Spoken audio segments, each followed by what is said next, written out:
now watching Best for View TV.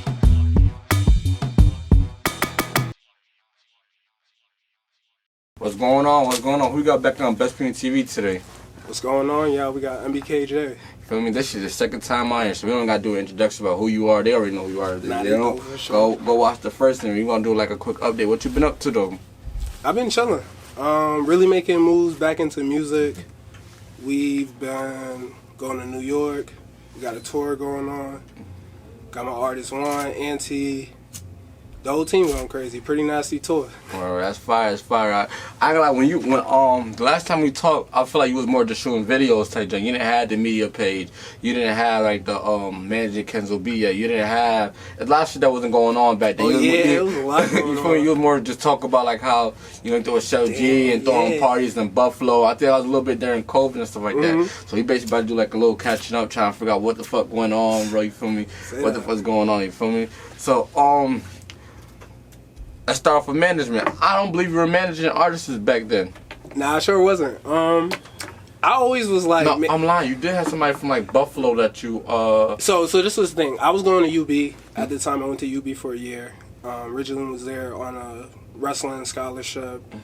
Realized that music, parties and all that was the wave, making money and all that. And plus my dudes from the city, Brooklyn, my CBZ boys, they know what it is. Yeah, I was about to say, that's what you is. So like all them, the members, CBZ Tay, Jay and all them, I was really managing them. You know, just putting your boys on, that type of regular shit. So, you know, I was kind of just learning shit and everything, but I never had nothing on paper. The first artist I actually put on my first artist I put on paper was Kenzo B. Kenzo B. So everybody asked me how did that happen, what came up. So what it was there's this YouTube page called Swayze TV.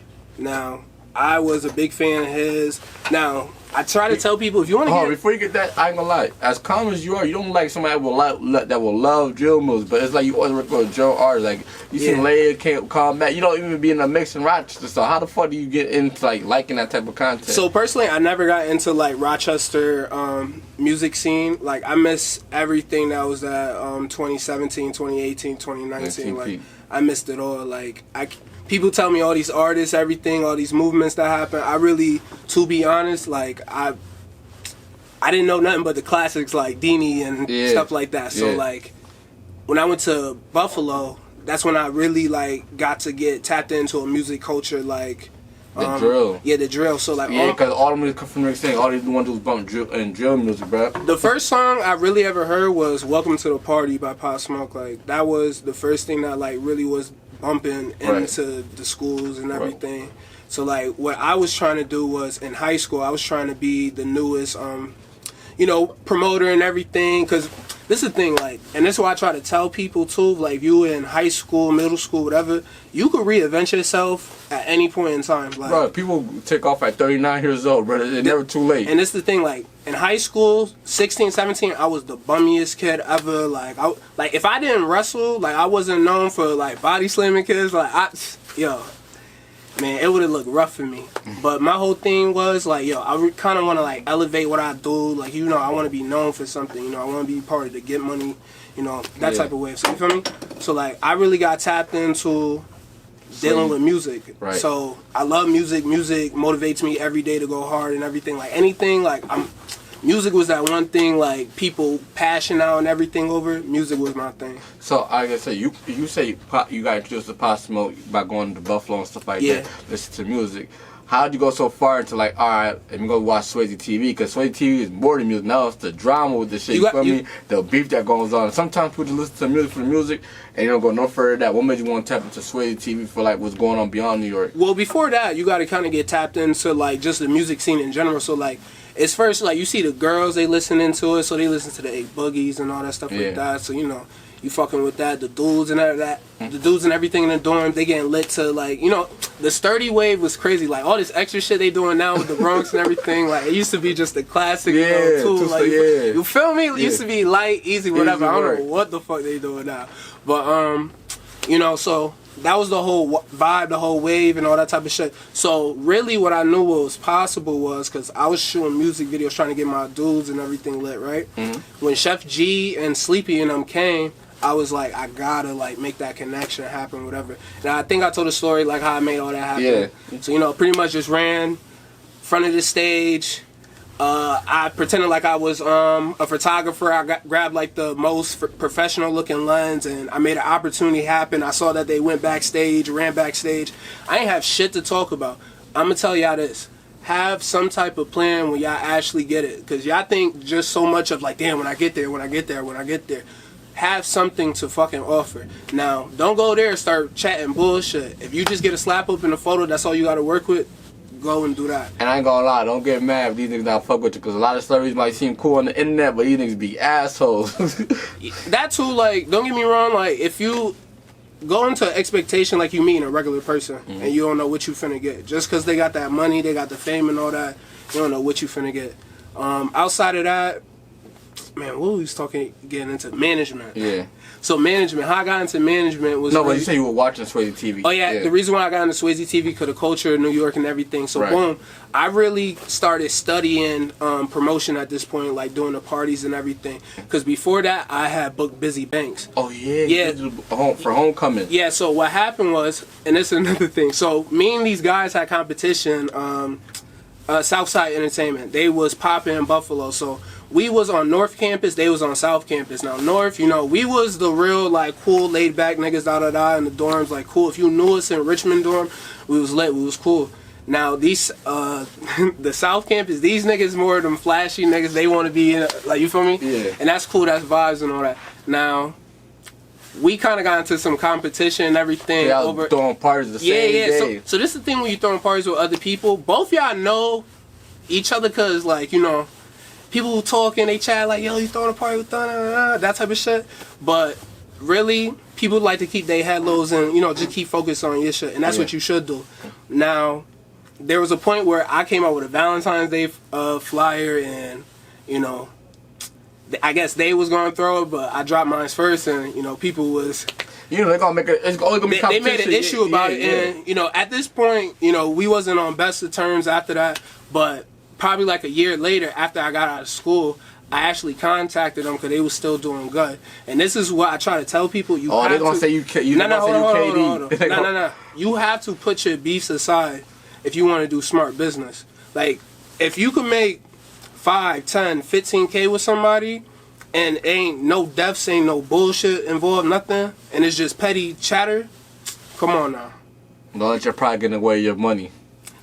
And that's the thing, like, to this day, no, not even to this day, but at that point, it was the biggest event that I did. Right. So it was like, if I didn't put my pride, my ego aside, I would have never did that. Right. And shit, it would allow me to do all this other shit.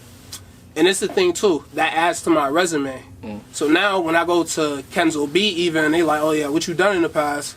You gotta and if I ain't never do that, I would never got to that step. So that's why I try to tell people, like, yo, make smart moves, like, learn when to, like, you know, squash it, really. Right. So, boom, after that, once I started getting Buffalo kind of lit and everything, with the management side, what I did was Kenzo B, I was watching Swayze TV. I noticed that he did a video with, what is it?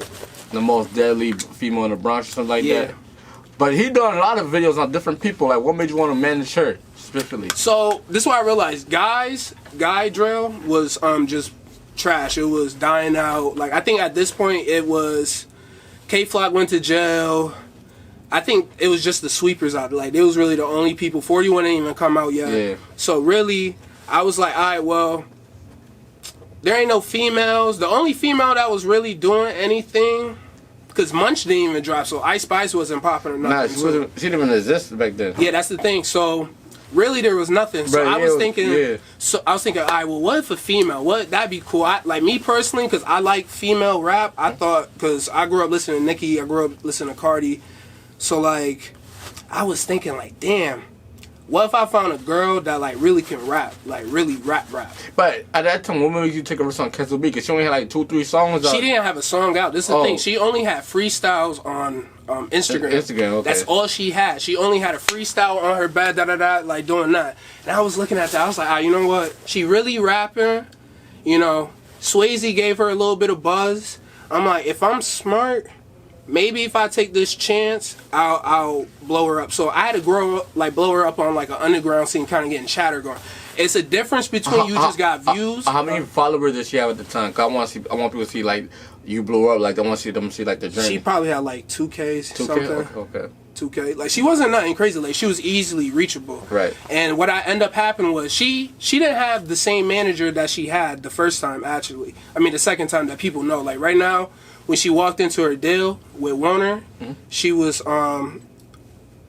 with this one manager, and they end up switching. Now with Kenzo, the reason why I end up managing her is because I was like, yo, you know what? We're gonna take this chance. Now when I told people I was about to start managing Kenzo, I started getting so much slack. You about to sign a girl.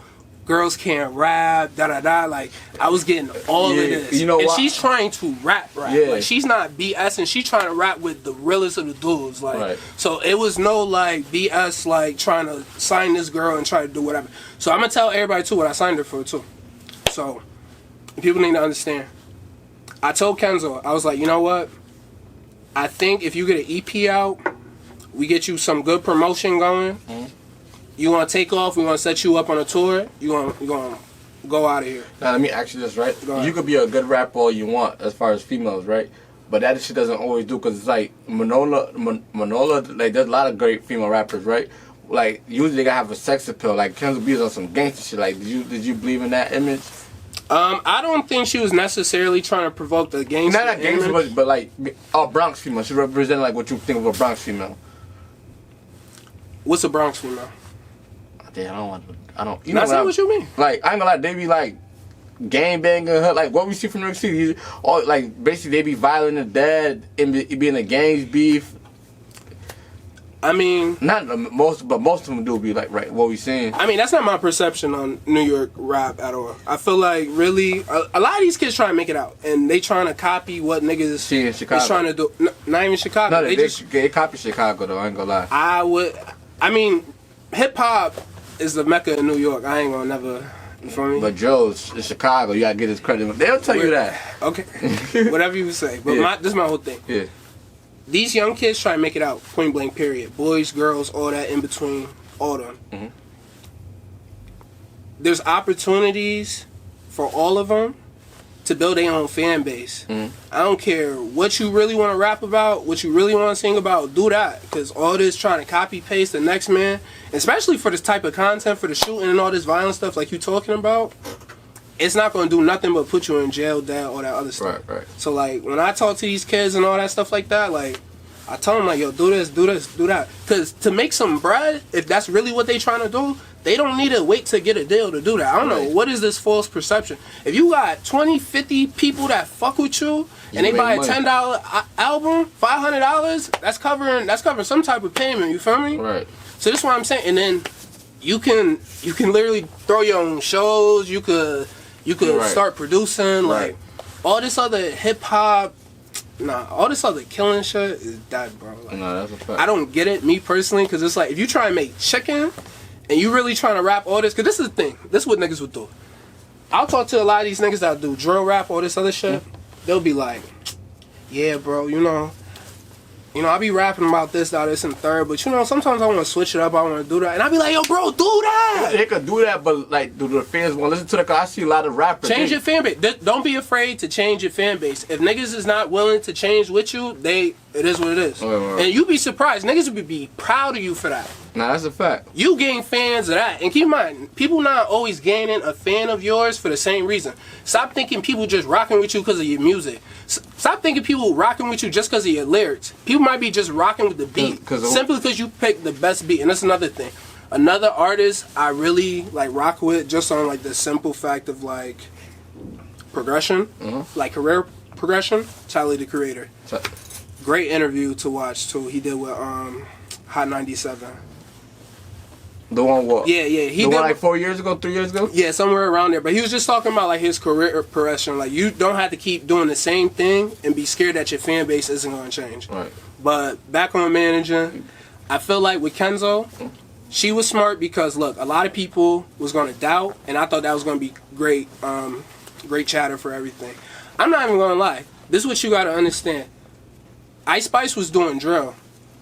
Nobody talk about that. She still do drill. No, but she was doing drill, like real life. Like she was trying to rap drill for real. And she had a couple songs like that. Because that was the sound of the Bronx at the moment.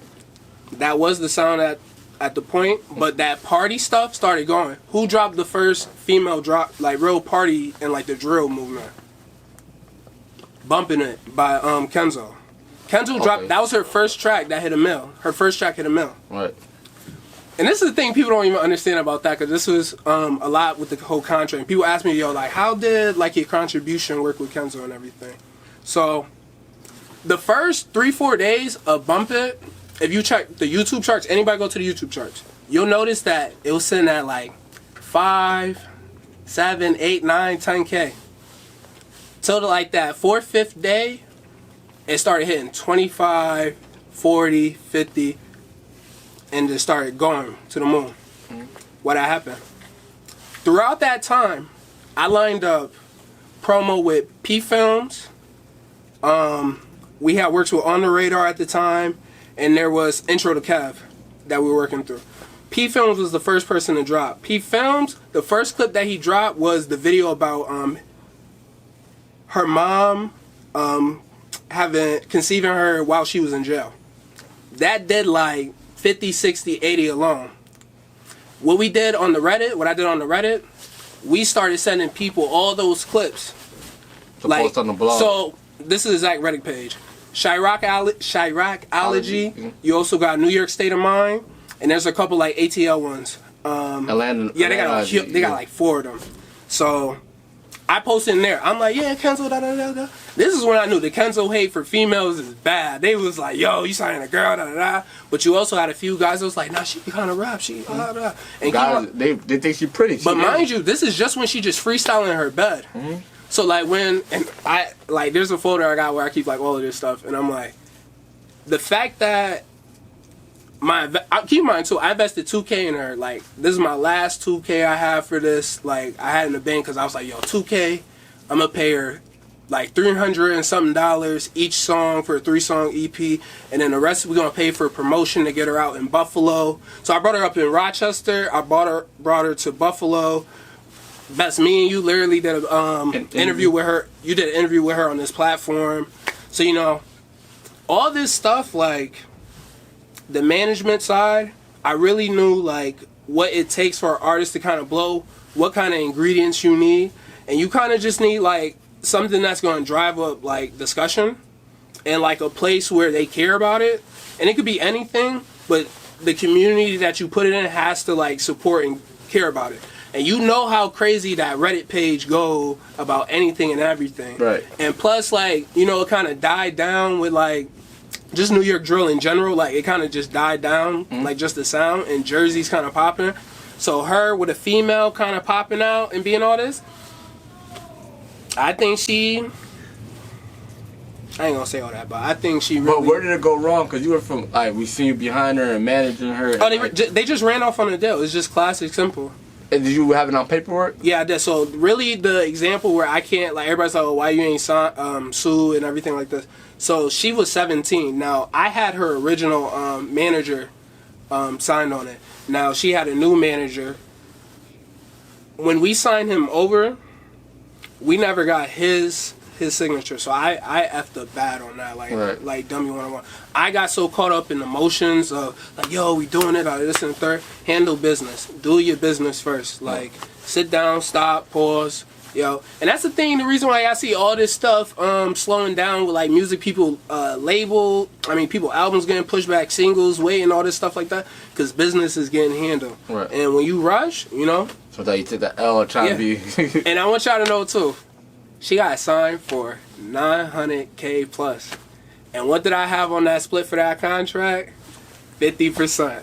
Damn. And what did I get? 0, y'all. So look, it's a lesson. You have to realize this, because this is what everybody telling me. They're like, yo, you know, you did it once, you could do it again. Facts. So now with that road, you went and got MBK Jay. I was about to say, you went and got the Juan, right? Yeah. What made you want to go with a guy instead of going with a girl? You need to see what has happened. Why not go back into New York City team? I had artists in between there. So I had I had a girl named Miss Lopez. I had. She from here or where's she from? She from Brooklyn. She actually went by the girl with the ski mask. I actually gave like a another R&B artist before I signed artist from one. The one. Yeah, before one Yeah. from Rochester was another girl named Monte Carlo. We never got on paper, nor did the other girl, but like these were people that like You were interested in working with. yeah, and like damn near like 6 months to year relationships, like just working behind the scenes, working other projects. And this is the thing, like even though you don't get in like paper with everybody, like you want to see every. Not even just that, you just want to see people projects win. You want to see people do well. You want to be a part of certain things. Like me, I get more. I have fun in this. Like there's nothing that like I'm forced to do. Like there's some people they are forced in a booth. There's some people forced at the keyboard. There are some people forced like at these meetings. So they talented, but they don't really want it for real. Not even just that. It's not even just artists. Cause this is the thing. Like I'm not an artist. I'm a behind the scenes. Like I thought music was cool. I want to be a part of it. I'm not going to be shy and, you know, some people, and this is another thing. Let me tell you. So, boom. There's people, they educated, they got the paper trail and everything, but they scared to make the move. If you scared to make the move, you're not built for this. Like, You gotta take risks. You gotta be a risk taker. If you scared to put your own money up to people laughing at you, people like, what were you thinking? Because the second it go... Yo, bro, what's good? Shorty's call it da da da da. You feel me? But you have to realize this. Have fun. That's what's going to lead you into the path of success and putting people on. Right. A lot of y'all just worried about like, yo, damn, like they don't got no money to offer me, or damn, he don't got Sometimes it's not about the money. Sometimes it's about the later run. You're gonna make more money later on down the line. Not even that, just genuine. Yeah. Like if you can't have a genuine team, a genuine friendship, a genuine work ethic, Right. what are you doing? Because like if you're only motivated because of the money, there might be a check involved.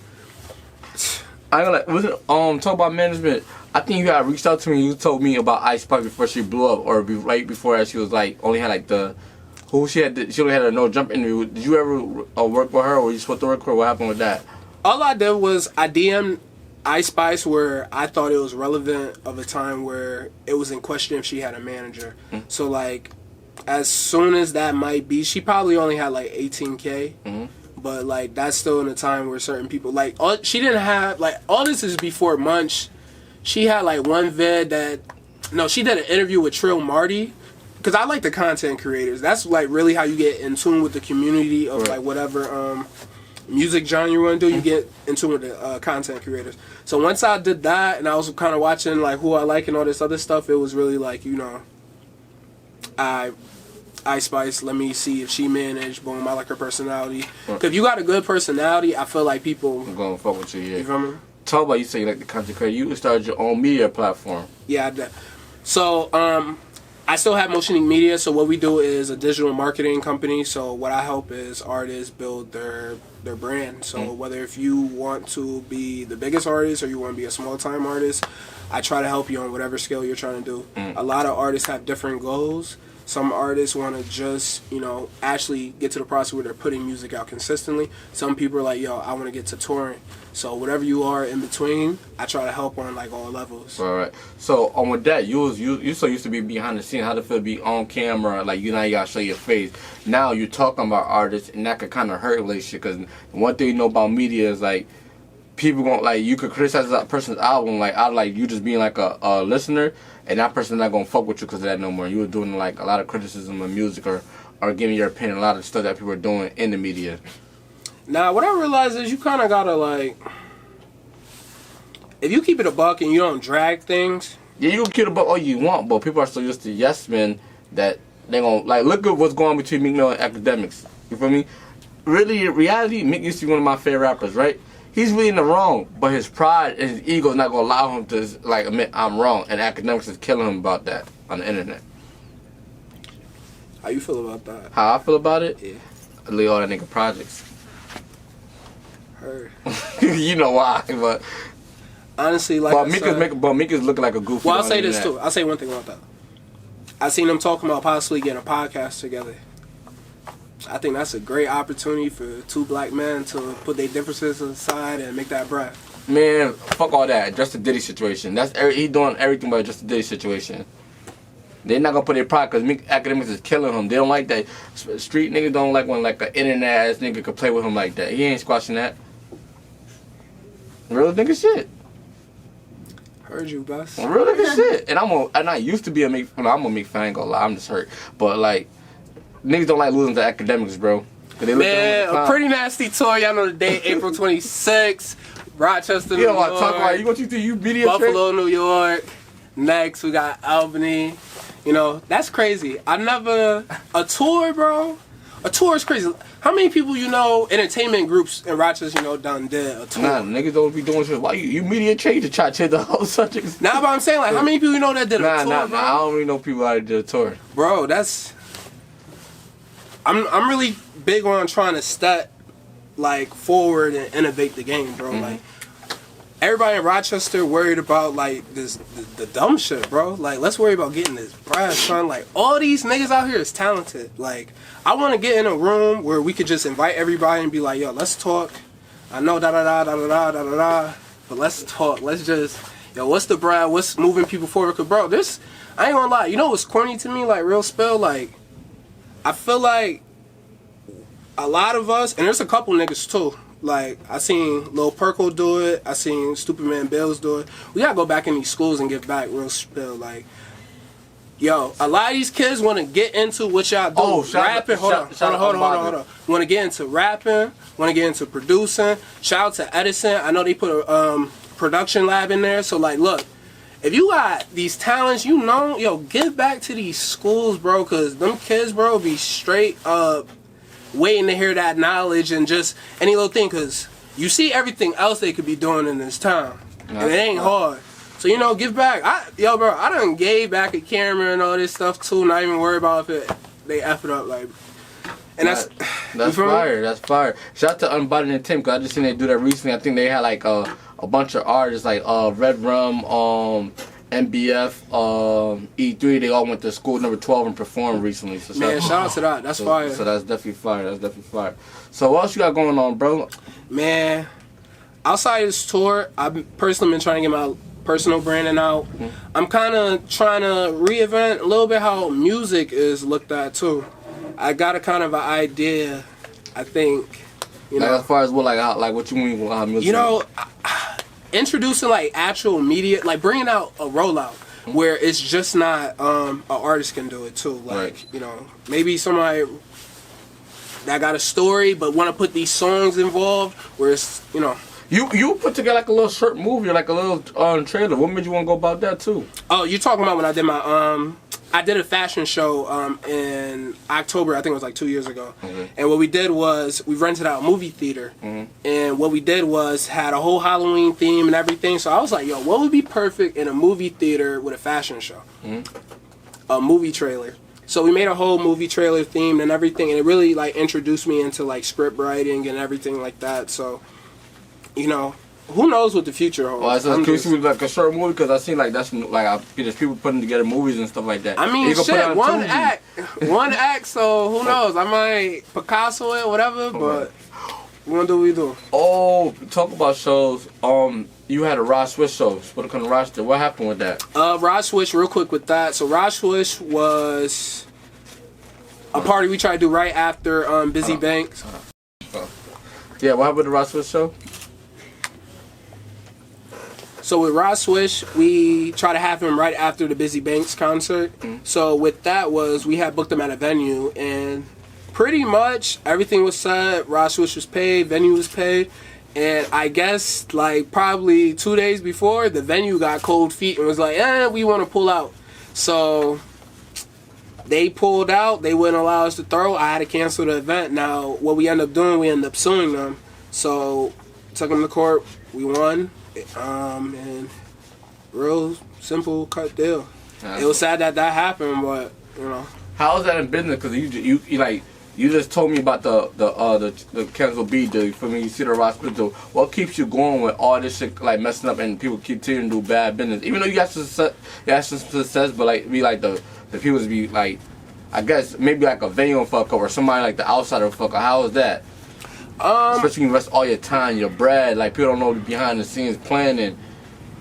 What you doing it for? Like, so, and even those losses, I might have put people onto some business that's long term for them. Something that got set up out of that. So like, you know, putting people on and just, you know, reaching, cause like this is my thing. You be surprised, like you jump, you be surprised how high you jump and what come from it too. Cause you don't always land at the base level. Right. Sometimes you land at a ledge or something else like that. So you know, don't be afraid to jump. Nah, that's fine. But we coming towards the end of the interview. Let them know like your social media and stuff like that, bro. Man, y'all know the vibe. It's your boy Big MBK Jay. I am MBK Jay on everything. Hit me on Instagram. Yo, I talk to my fans too, so if you DM me, comment, all that, so you know the vibes.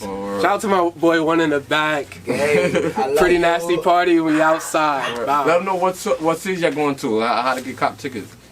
Go to our Eventbrite, go to our Instagram, a Pretty Nasty Party _. We going to Albany, Rochester, Buffalo. Yo, we outside. And we got something big after that too. Check it. Trials and tribulations, I'm just trying to live my life, hoping to make the right decisions, cause I wanna live it right. I remember nights, no sleep, feeling weaker than 7 days.